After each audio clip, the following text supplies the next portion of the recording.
Good evening. We begin with shocking allegations that UFOs have interfered with missiles at U.S. Air Force bases. On July 2008, some former military officials have revealed that these unidentified flying objects have repeatedly managed to neutralize the nuclear defense system of the United States. In 5 different states, they also claim a cover-up. There are hundreds of declassified documents which indicate that UFOs have demonstrated a distinct and ongoing interest in our nuclear weapons sites. This is very widespread. What you're seeing here this evening is the tip of the iceberg. And as I watched, the warhead... In 1964, Lieutenant Robert Jacobs was a U.S. Army cameraman based in Vandenberg, California. While filming a missile test, he saw a flying object enter the frame, destroy the nuclear warhead, and then disappear in the same direction it had come from. And suddenly, in the same direction this stuff was flying at about 8,000 miles an hour, an object came into the frame, shot a beam of light at the warhead, flew up to the top, shot another beam of light at the warhead, flew around the direction it was flying, shot another beam of light at the warhead, and flew out the same way it came in. And the warhead tumbles out of space. The speed of the object, over 8,000 miles an hour, and its capability of changing direction in a matter of seconds brought the military to conclude it was not of terrestrial origin. After seeing the footage, Jacobs' superiors confiscated it and gave it to the CIA. Jacobs was forbidden from mentioning in public what had happened. I said, "We got a UFO." And he said, "Lieutenant, you are never to speak of this again. As far as you're concerned, this didn't happen." Jacobs' testimony is confirmed by Ross Didrikson, who at the time was an Air Force colonel. They actually photographed the UFO following the missile as it climbed into space and shining a beam on it, which neutralized the missile. And this was recorded. It was all hushed up. In 1967, Robert Salas was in charge of the nuclear launching pads in the military base of Maelstrom in Montana. It was the peak of the Cold War, and nuclear missiles were kept constantly on the ready in case of a nuclear attack. While Salas was in the underground control booth, he was informed that a strange flying object had suddenly appeared in the sky and was now stationed above the gates of the facility. He wants to know what to do. I tell him to secure the facility. We hang up. I go to tell my commanders. So within seconds, my missiles start shutting down. I recall losing all 10 of them. By shutting down, we mean what? By shutting down, what I mean is they were not launchable. They were in a no-go condition, disabled. How long to restart them? How long to restart? Well, I'm sure it took over a day. And also, Salas's testimony is supported by the one of another colonel, Duane Arnson. The crew going on duty and the crew coming off duty all saw the UFO just hovering in midair. It was a metallic circular object, and something turned those missiles off, and so they could not be put in a mode of launching. It's important to bear in mind that these missiles are designed to be independent systems. So if you do something to affect one missile, it won't affect all the other missiles because they're totally separate. The actual reason for so many missiles going down simultaneously was a big puzzle. Salas, too, was told to never mention the event again. Said, "You need to sign these documents not to disclose any of this to anyone ever." And we signed, and basically that was it. Is the United States government hiding knowledge of UFOs? One of the most famous cases ever took place in England in 1980 near the U.S. military bases of Bentwaters and Woodbridge, which at the time housed nuclear missiles. Around 2 a.m., the military on guard noticed a brilliant object descend in the forest of Randlesham, which is located between the two bases. The first group of military that inspected the forest found itself face to face with a strange, brilliant object silently floating among the trees a few inches from the ground. When it was happening, everything seemed to go slower.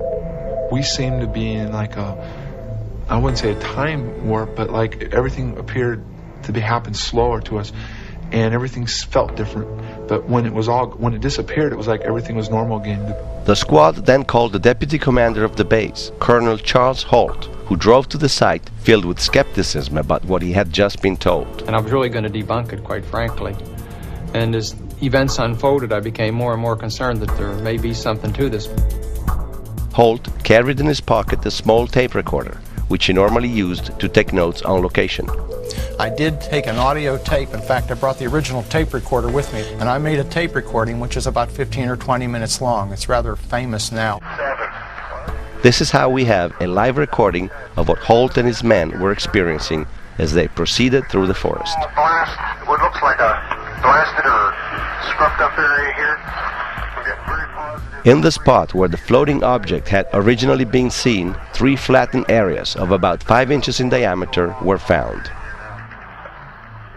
The 3 spots formed a practically perfect equilateral triangle. When I first saw it, I didn't perceive it as something sitting on the ground with a tripod, like a tripod type thing. Now all of a sudden there's physical proof showing that something sat down in that area. At the center of the triangle, Holt's men registered radioactivity levels far higher than normal. Up to 7/10. 7 units, it's calling on the 0.5 scale. Nicholas Pope, at the time, worked for the British Department of Defense. The British government defence intelligence staff subsequently assessed those radiation readings as significantly higher than background levels. So there was a real tangible, solid piece of evidence to back up this extraordinary testimony. Also, the trees around the landing site showed freshly broken branches. What we assume is a landing site, all having a bridge and facing in the same direction towards the center. Let's go. We could see branches up to 1 inch, 2 inches in diameter, which had either been knocked completely off or had been bent downward. But the biggest surprise for Holt and his men was yet to come. Watch, straight ahead off my flash back there. There it is. Hey, I see it too. What is it? We don't know, sir. There is no doubt about it. There's some type of strange flashing red light ahead. Weird. It appears to be maybe moving a little bit this way. It's coming this way. It is definitely coming this way. Jim Burroughs would say to Jim Penniston, "Do you see that? Do you see what's out there at the edge of the trees?" And as we got closer and closer, I saw it. It's like just looking up, and then I could see it moving left, right, left, right. Oh, here he comes from the south. He's coming toward us now. Strange. And the flash is so bright to the star scope that it almost burns your eye. Now we're observing what appears to be a beam coming down to the ground. This is unreal. It was kind of difficult going from a skeptic to suddenly a party involved in the whole thing. I really didn't know quite how to react. I guess I was a little concerned that are people really going to believe me when I tell the truth? And I thought I had no choice but to tell the truth. Holt presented his superiors with a complete and detailed report of the incident, together with a copy of the tape recording. Despite this, the U.S. military has never acknowledged the presence of a UFO over their base. The soldiers who witnessed the incident were told to sign a document in which they stated that all they had seen was the distant glimmers from a lighthouse. I was told to sign some paperwork stating that what I saw out there was just the beacon that was out there, and that there was nothing out of the ordinary. Yes, there was a cover-up. The British Department of Defense immediately corroborated the American version of the facts, stating that there had been no threat to military security. Not everyone agreed. That is one explanation, that it actually happened, as Colonel Holt reported. The other explanation is that it didn't. And in that case, one is bound to assume that Colonel Holt and all his men were hallucinating. That the colonel of an American Air Force base in Suffolk and his merry men are hallucinating when there are nuclear-armed aircraft on the base must be of defense interest.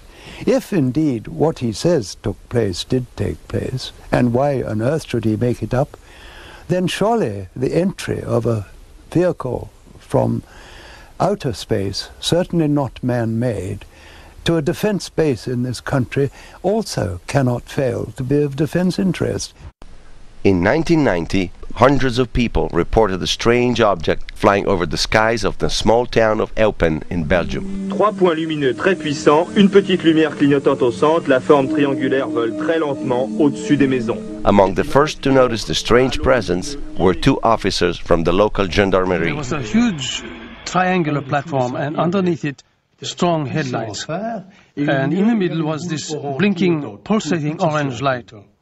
The whole thing was floating in the air. The same object was later seen by a different group of officers. We had no explanation for what it might be, but it was real, and it was above us. The flying object was also seen by the NATO military radars covering the area. We phoned to other civilian and military radar sites, and they had precisely the same echo at the same place. The Air Force went on the chase, but the flying object started performing such maneuvers that it made it impossible for the jets to even approach it. This is to confirm that we now have a lock on. The pilots confirmed that it was impossible for them to accelerate as quick as the target was. The object dropped from 10,000 feet to 500 feet in a few seconds. That's not like, super technology. That's Star Trek. We measured some exceptional accelerations which cannot be related to conventional aircraft. That is clear. On the following day, more than 600 people reported having seen the same object over the city skies. Immobile above the motorway.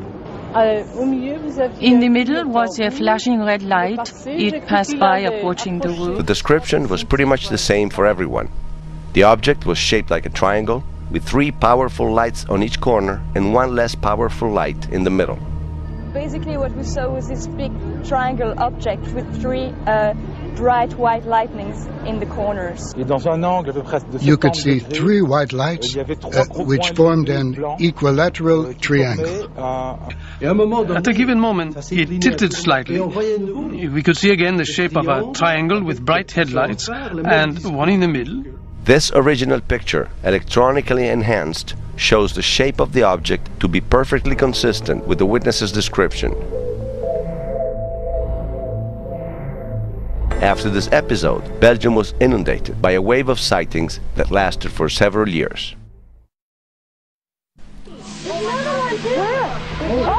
The most famous case of collective sighting is certainly the Phoenix Lights, which took place in 1997 in Phoenix, Arizona.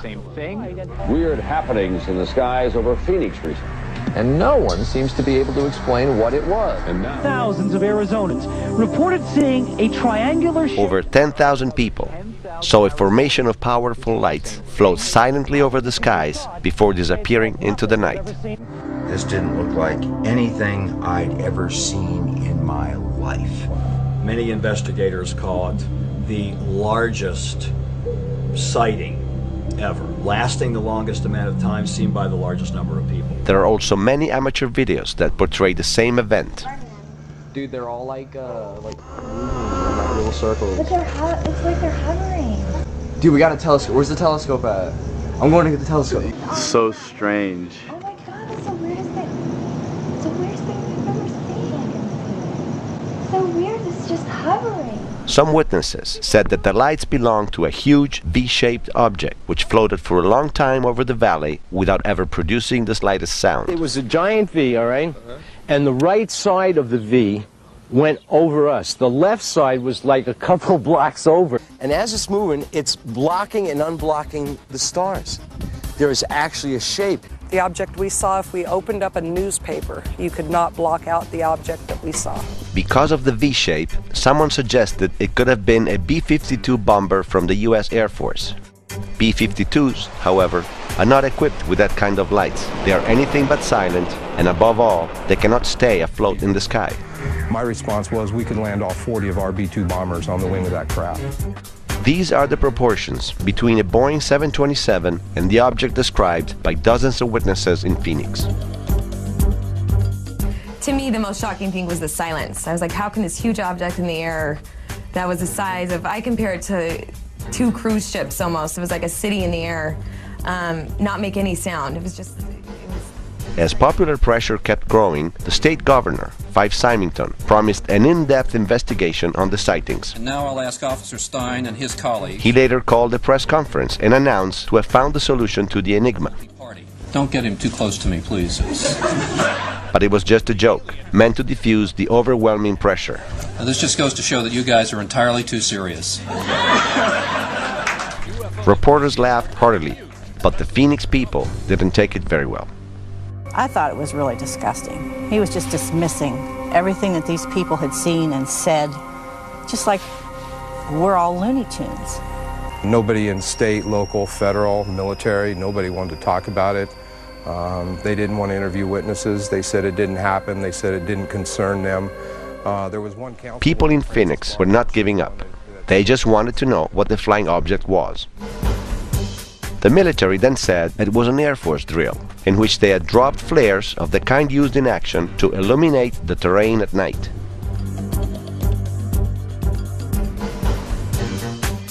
Very few people bought it. I mean, flares cannot keep a formation. They drift with the wind, they float haphazardly, they have huge smoke trails that are illuminated by the flares itself. The biggest surprise of all came from the governor himself after he concluded his term in office. Once a normal citizen again, Symington confessed he had seen the large spaceship himself.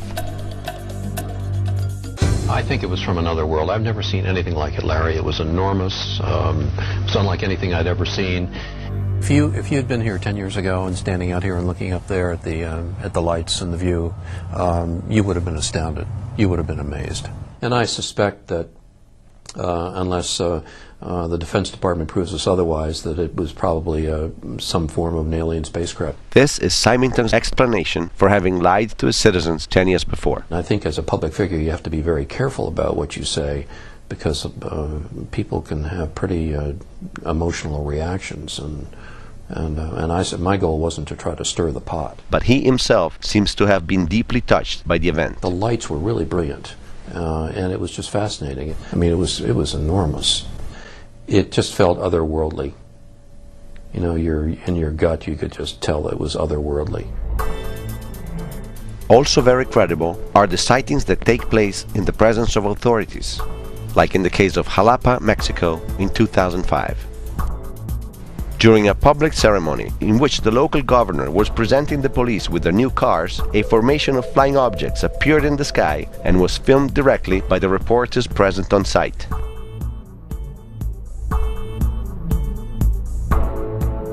What really made Mexico famous in UFO history is the recurring appearance of true fleets of unidentified flying objects in the last few years. Hay más de 20 platillos voladores, amigo, allá. Fíjese allá bien. Ahorita está pasando y todo el mundo está mirando. Es un grupo de objetos de más de 3, se le llama flotilla, que viajan ya sea horizontal o verticalmente, con unas formas extrañas, ya sea boomerangs, esferas, discos.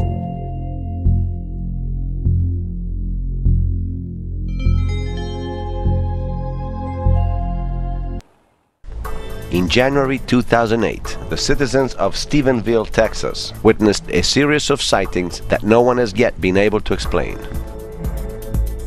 Among the witnesses was also the county constable, Leroy Gayton. I saw a red glow. It was a fiery red-looking color I'd never seen before. Didn't appear to be too far off the ground. It lit up and it faded and it reappeared right next to where I'd first seen it. Steve Allen is a local businessman and a private airplane pilot. And I saw 2 strobe lights coming towards us at a very high rate of speed. The closer it got, the slower they got. I saw several white lights, bright lights. They appeared to be like strobe lights, and they were moving around the sky, not really grouped together. They were pretty far apart, just bouncing around. It passed by. We could see the back side of it. Had quite a few unusual strobe lights flashing, and they reconfigured to a vertical strobe light scenario, and they turned into a flame, and then it just disappeared. What was so astonishing is the speed that this thing took off. I mean, it took off so fast that it was like... This amateur video seems to confirm the testimony by Leroy Gayton, who has repeatedly spoken about lights dancing in the sky. but they weren't just doing this, they were like just moving, you know. Like a light show? Yeah, similar to a light show. After a while, the flying object seen by Steve Allen flew over in the opposite direction, chased by 2 military jets. 10 minutes later, the lights reappeared, and that's when we saw the 2 military jets, and we suppose in pursuit of chasing it, and they headed back east. How fast was this vehicle going? When we first saw it, Larry, I think it was probably running around 2,000 to 3,000 miles an hour. It's hard to judge. Coming at us very fast, but it was gradually slowing down. Like I said, by the time it got into Stephenville, it basically came to a complete stop. The flying object came to a stop right above Ricky Sorrell's, a local farmer who at the time was out in the fields. I was in the process of taking another step when I looked up, and there it was. And this thing was huge. It was so big that I couldn't see the edges through the canopy of the trees. Where did it go, Ricky? Where did this thing go? I was actually watching underneath, and when it took off so fast, if I would have blinked, I would have thought it vanished, but I had my eyes on it, and I know it took off flat at a 45-degree angle. In the following days, the MUFON local offices were inundated with people who wanted to tell their story and wanted to hear the ones of others. At midnight, when I go to bed, I just turn the camera on and catch that. What it is, I don't know. There's a ball of fire coming through the clouds, and then the sky did this. Rear end would come over, and then the bottom end would come over, and just kept doing that, head over, and then it would go from left to right, and I believe there's other people out there. We have NASA that explores. They may have a NASA of their sort that explores. I think they're so amazed at us because we're such primitive compared to their standards. I think it's kind of like us watching an ant farm. I think that's the way they're doing us. We have the testimonies of many military pilots, like the one of Captain Huertas from the Peruvian Air Force. Oscar Santa María Huertas, y soy oficial piloto. In 1980, says Huertas, a strange flying object was observed by more than 1,800 soldiers floating above the Peruvian base of Arecibo. Mi comandante de unidad me dio la orden de despegar el mi jet Sukhoi 22 para dispararle al objeto esférico, porque estaba en espacio prohibido, sin permiso, y temíamos espionaje. Yo me acerqué al objeto y le disparé 64 obuses de 30 milímetros. Algunos obuses fueron contra el terreno y otros le pegaron de lleno al objeto, pero sin ningún efecto. Los obuses no rebotaron, probablemente fueron absorbidos. La pared de fuego en forma de cono que yo mandé normalmente hubiera destruido cualquier objeto en su camino. El objeto entonces empezó a subir y a alejarse de la base. Y cuando yo estaba a unos 11.000 metros, de repente se detuvo, forzándome a salir del lado porque ya me encontraba a solo 500 metros de él. Entonces hice un ascenso para atacarlo desde arriba, pero justo cuando ya lo había centrado en la mira y estaba listo a disparar, el objeto hizo un ascenso vertical evadiendo mi ataque. 2 veces más tuve al objeto en la mira, cuando éste se encontraba estacionario, y cada vez se alejó al último momento antes de mi disparo. Entonces decidí hacer un ascenso a toda velocidad para ponerme muy por encima del objeto, pero este empezó a subir también y casi en paralelo con mi avión. Cuando sobrepasé los 19.000 metros, el objeto se detuvo. Fue entonces que me acerqué a 100 metros del objeto. Tenía unos 10 metros de diámetro, estaba como esmaltado con una cúpula de color crema sobre una base metálica ancha y circular. No tenía motores, ni escapes, ni ventanas, ni alas o antenas. Carecía de todos los implementos típicos de un avión y sin ningún sistema visible de propulsión. Fue en ese momento que me di cuenta que esto no era un objeto para espiar, sino que era un ovni, algo completamente desconocido. Ya casi no tenía combustible, o sea que ya no podía ni atacar ni maniobrar mi avión, tampoco escaparme a alta velocidad, y sentí temor. Quizás este era mi fin. Tuve que planear parte de mi descenso por falta de combustible, haciendo zigzag y siempre viendo por mis espejos retrovisores con la esperanza de que el objeto no me persiguiera. No pasó nada. Después de que aterricé, el objeto permaneció estacionario en el cielo por 2 horas más a la vista de todos en la base. Todavía me da escalofrío cuando me acuerdo. Another group of highly credible witnesses is represented by airline pilots, who often observe unidentified flying objects of exceptional dimensions while traveling along the regular commercial routes. Pilots make especially good UFO witnesses. They know what's normal in the sky and what isn't. They've seen all different kinds of airplanes routinely. When a pilot reports a UFO, there's a better than average chance that that's what it was. February 28, 1996, Flight Air Shuttle 5959, traveling from Detroit to Cleveland, observes a strange object of pulsating light that seems to be floating on the clouds right below. Cleveland Air Shuttle 5959, we see traffic out there on a lower altitude. Do you have one radar? Air Shuttle 5959, that's a negative, sir. I don't have anything out in front of you. Can you get an estimate on an altitude on it? Here, I'm going to estimate 2,000 feet below us, maybe, and sort of pulsating right about, I don't know, 10 miles out. The exchange is heard by a second plane, Mesaba 3179, who joins in the conversation. Is that northwest of Detroit? Did you see that light? Yeah. Well, that's what I saw, a real bright white light, sometimes flickering underneath the cloud.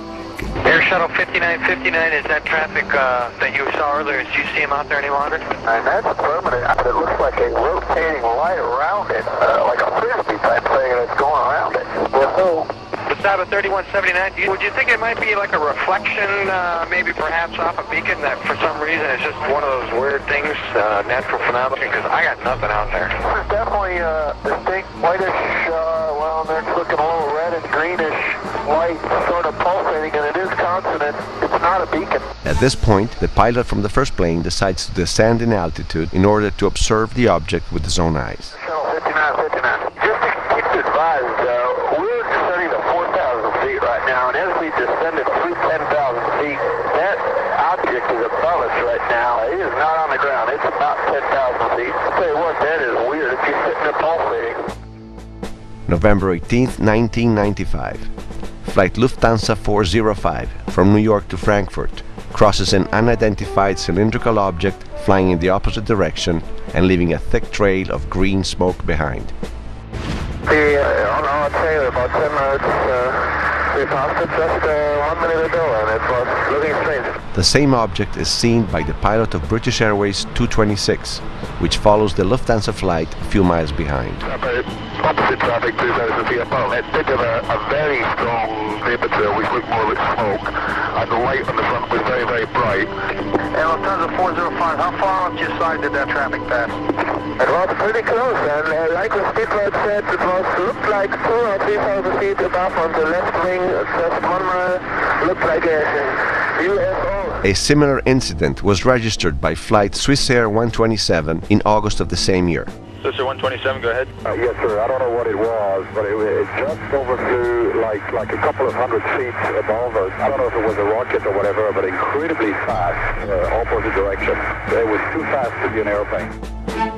May 26, 1995. The crew from Flight America West 564, traveling from Florida to Nevada, observes a strange object with a series of flashing lights floating still in the skies of Texas. There's nothing on the radars on the other spinners at all on that particular area, that object that's up in the air?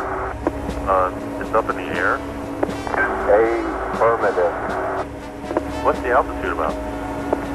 I don't know, probably right around 30,000 or so, and it's there's a drill that starts from going counterclockwise, and the length is unbelievable. Not seeing anything on their radars, FAA controllers contact NORAD, the American Air Defense System, which confirms to have no operations in progress in the area at that time. I've got something unusual, and I was wondering if you all happen to know of anything going on out here. I had a couple of aircraft reported something 300 to 400 foot long, cylindrical in shape with a strobe. Oh. At 30,000 feet. We don't have anything going on over that I know of. This guy definitely saw it run all the way down the side of the airplane. It's right out of the X-Files. I mean, it's a definite UFO or something like that. After a few minutes, NORAD calls back FAA and confirms the sighting on their radars. Hey, okay. We're tracking a search-only track kind of up where that might have happened. We've been tracking it for about 3-4 minutes now. In the meantime, the huge cigar-shaped object, over 300 feet long, has disappeared into thin air. What impresses airline pilots the most is usually the speed of these UFOs, which seems inconceivable for our technological means. They had just underneath our radar, picked up a blip. He's moving about a mile a second. Just pull out straight ahead of us, just disappear. Man, he was there and then he was gone. Even though this kind of incidents is rather common, neither the FAA nor the military have ever acknowledged the existence of these unidentified flying objects. In fact, pilots are heavily discouraged to talk about these sightings altogether. The pilots that had seen things and talked about it, some of them were let go, some of them released from their flying and treated as nutcases and things like that. If you report a UFO sighting to the FAA, you might as well turn in your license the next day. The FAA, the military, even civilian authorities don't want to know about UFOs. What can the reasons be, one wonders, for such a strict, systematic and obsessive form of secrecy?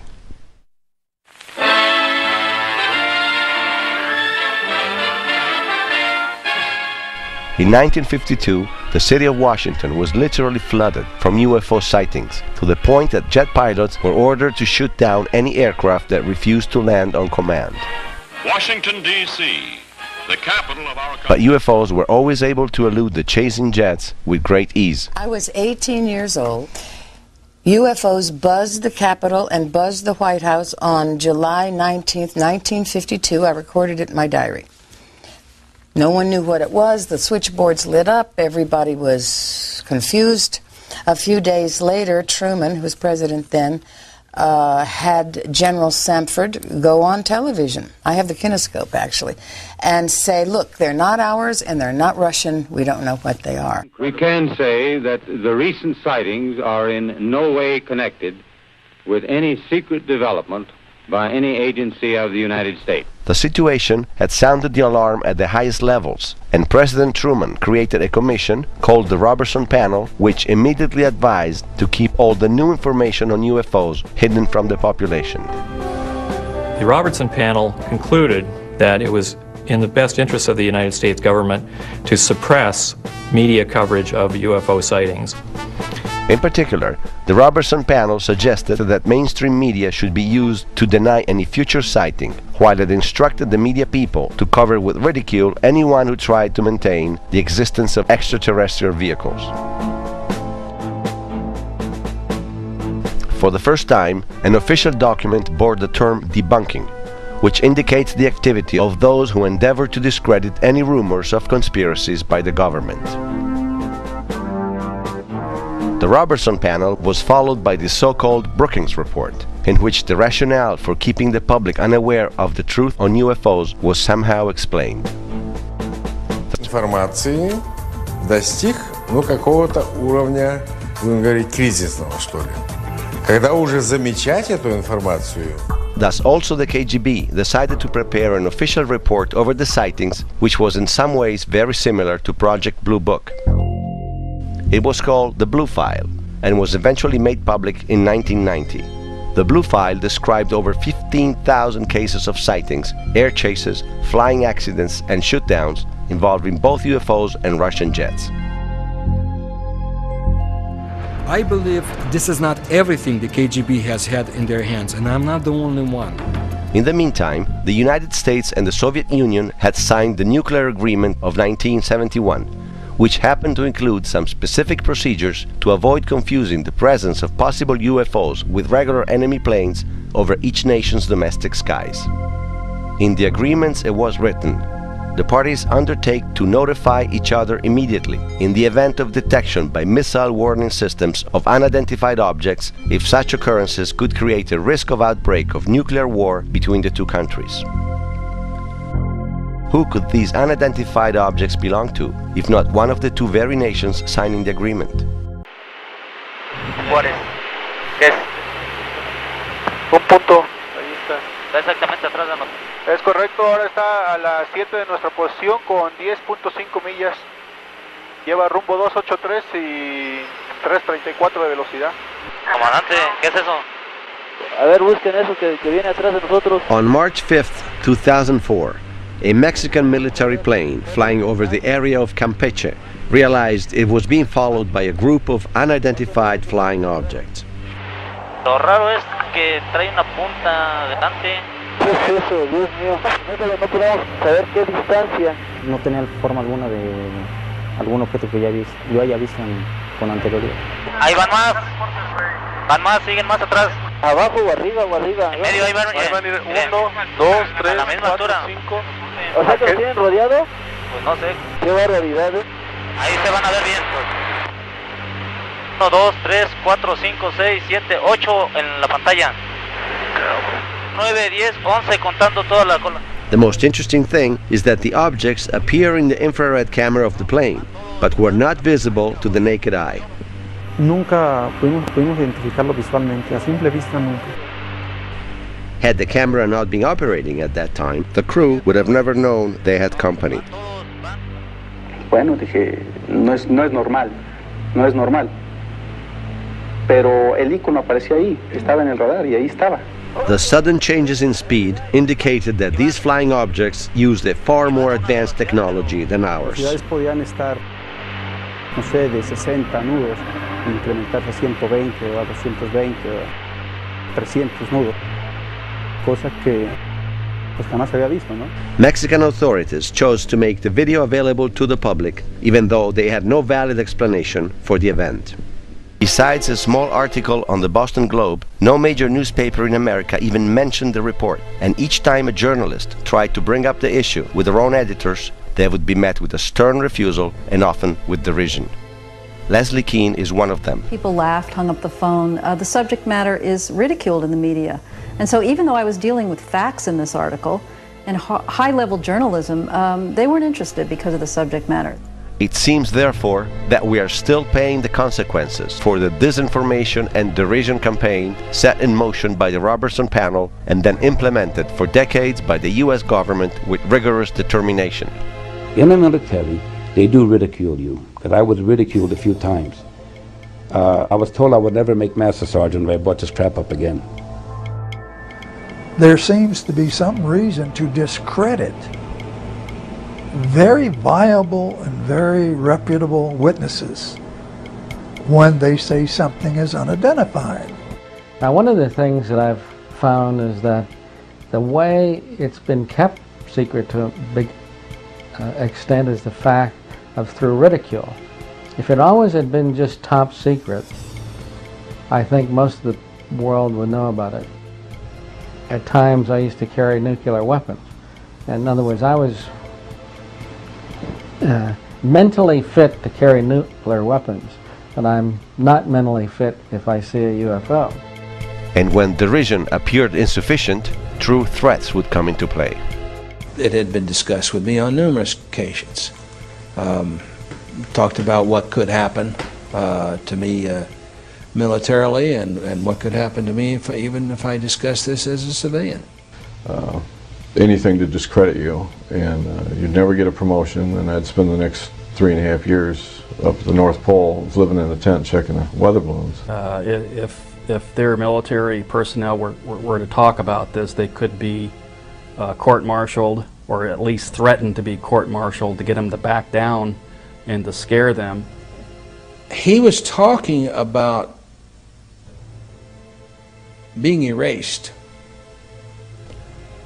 And I said, man, what do you mean erased? He said, yes. He said, you will be erased. He said, they'll go after not only you, he said, they'll go after your family. Now, those were his words. And they're yelling at me, and they're hollering and cursing, and you didn't see anything, you know, and we'll do you and your whole goddamn family. And they're you know, it was basically that for about 8 or 9 hours. These guys, they're just off on their own. There's no oversight, no control, and they just do whatever they want. Measures have been taken by agencies to terminate people who appear to be inconvenient or troublesome through knowing too much. I would go interview people that claimed they had seen something and try to convince them they hadn't seen something, or they were, you know, hallucinating or something. Well, if that didn't work, another team would come in and give all the threats and threaten them, their family, and so on and so forth. And they would be in charge of discrediting them and make them look foolish or so on and so forth. Now, if that didn't work, then there was another team that put an end to that problem, one way or the other.